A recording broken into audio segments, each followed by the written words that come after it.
Hello agents, and welcome back. Today we are going to Roosevelt Island on Heroic difficulty, and this video is all about one gear set that I think a lot of players still underestimate. Rigger, Goth. This is not a striker video. This is not a full red damage build. This is not one of those builds where you run into the room, delete 3 enemies, get overconfident, and then suddenly remember what the floor looks like.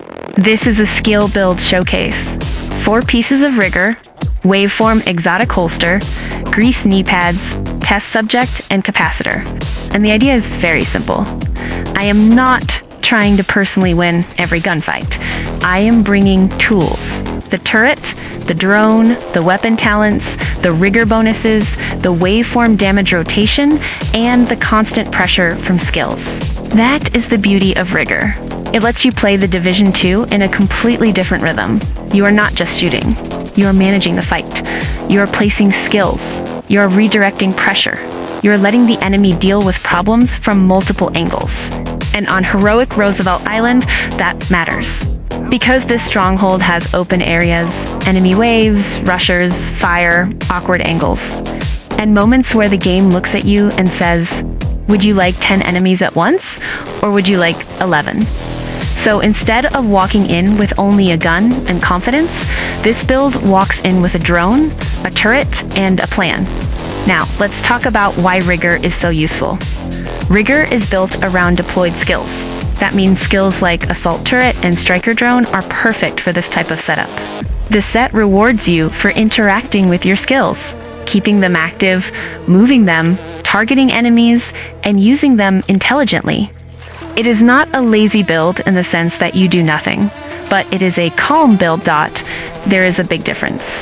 A lazy build says, I hope this works.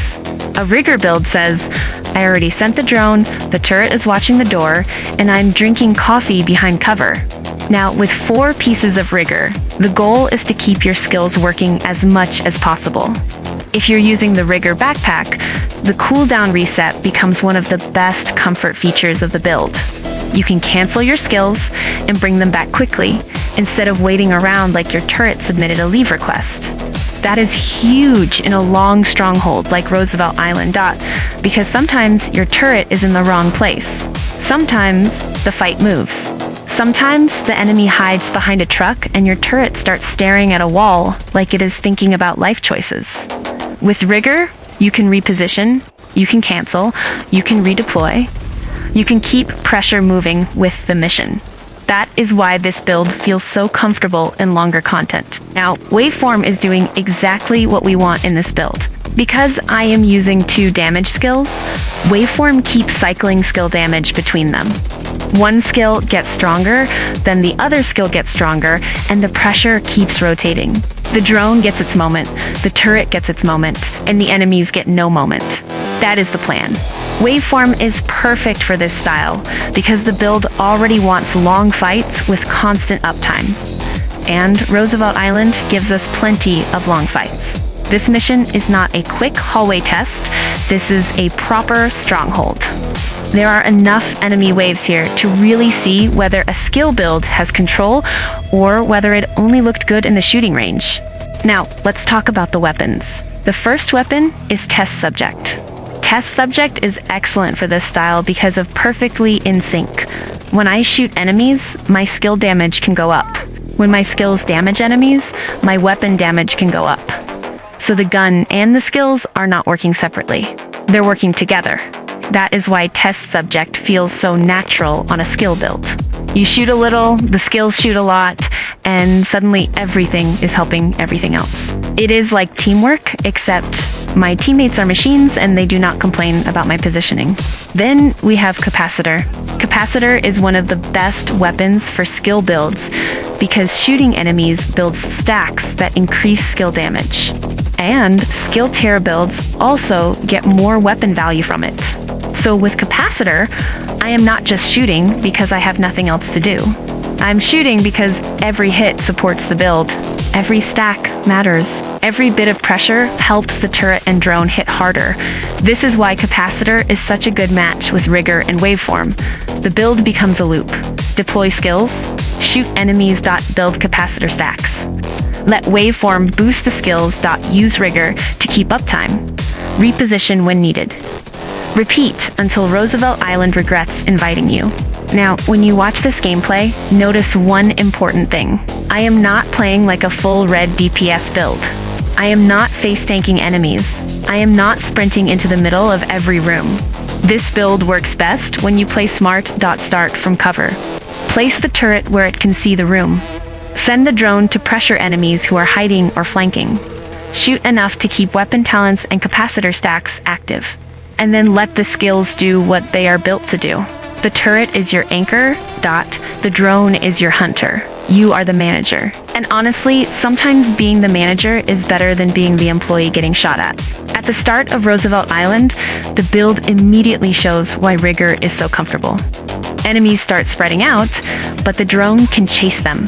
Enemies push forward, but the turret can punish them. If one enemy hides, I can mark them or let the drone pressure them from another angle. And because I'm not relying only on my weapon damage, I do not have to expose myself for too long.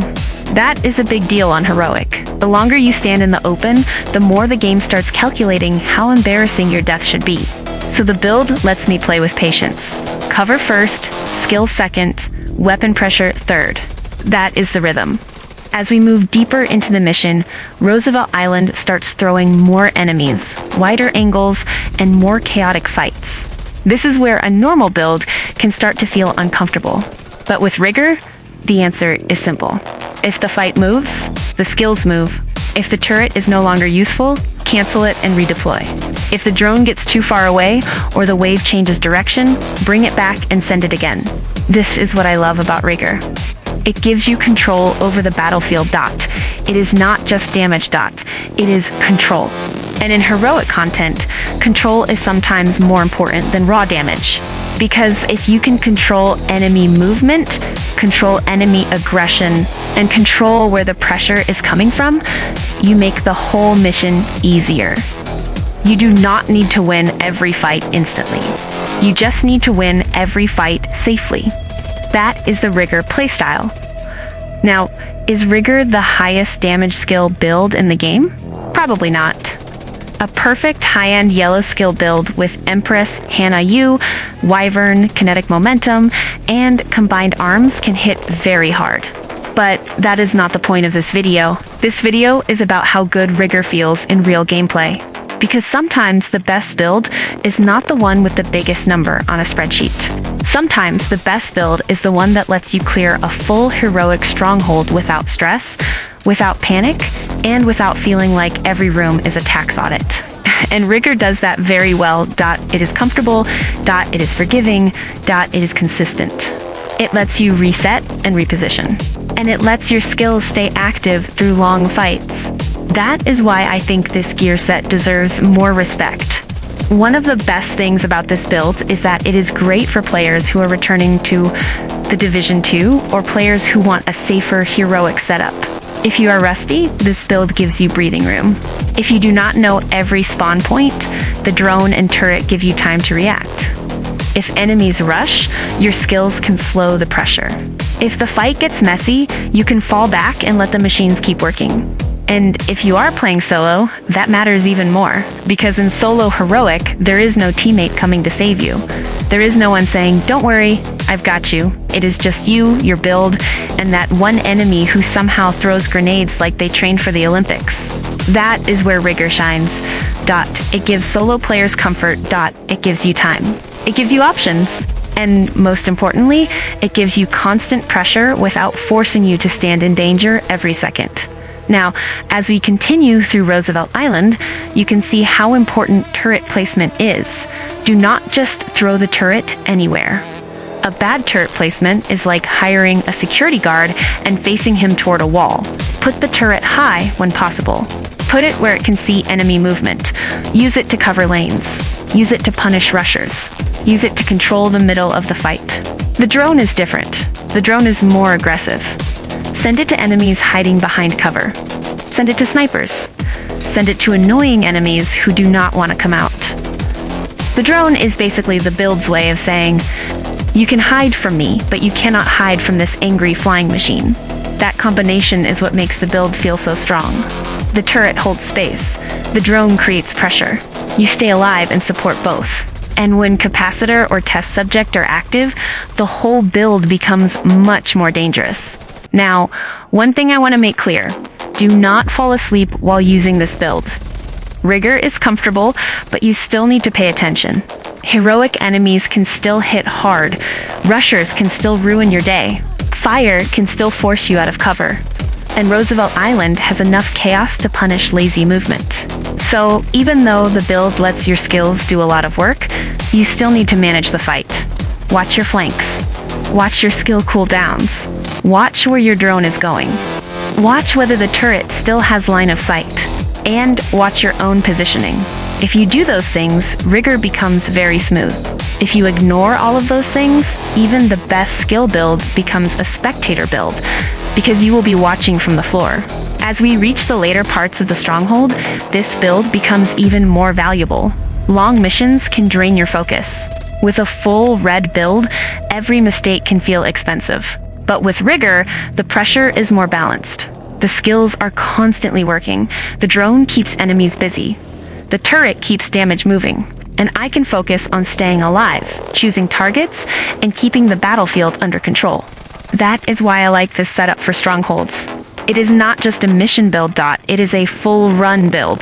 From the first fight to the final area, it keeps doing its job. And that is important.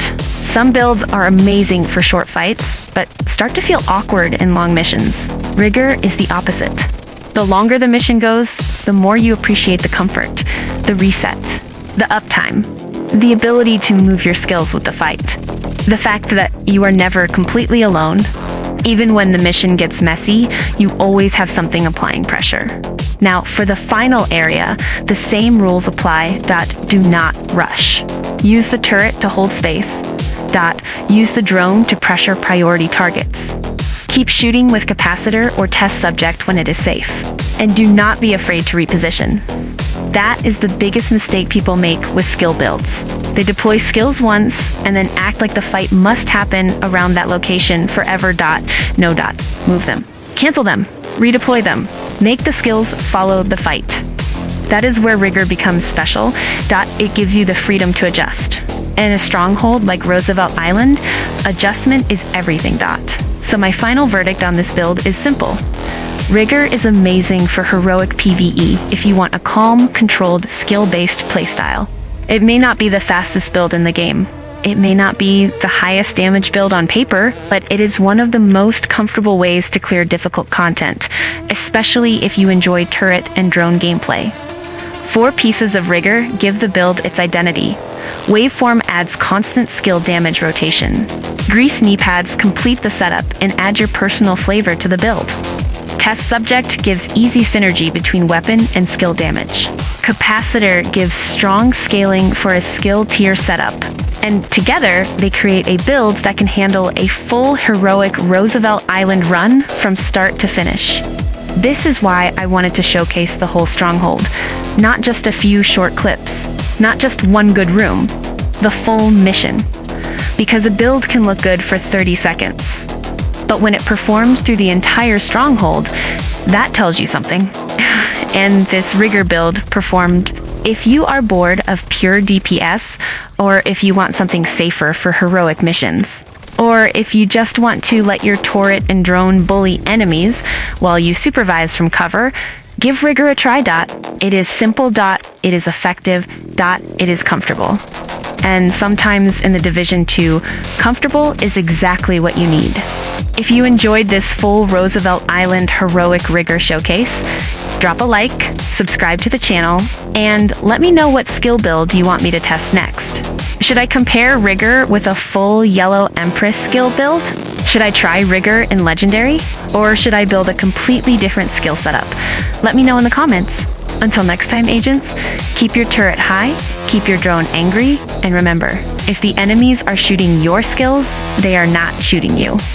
And that is what I call good management.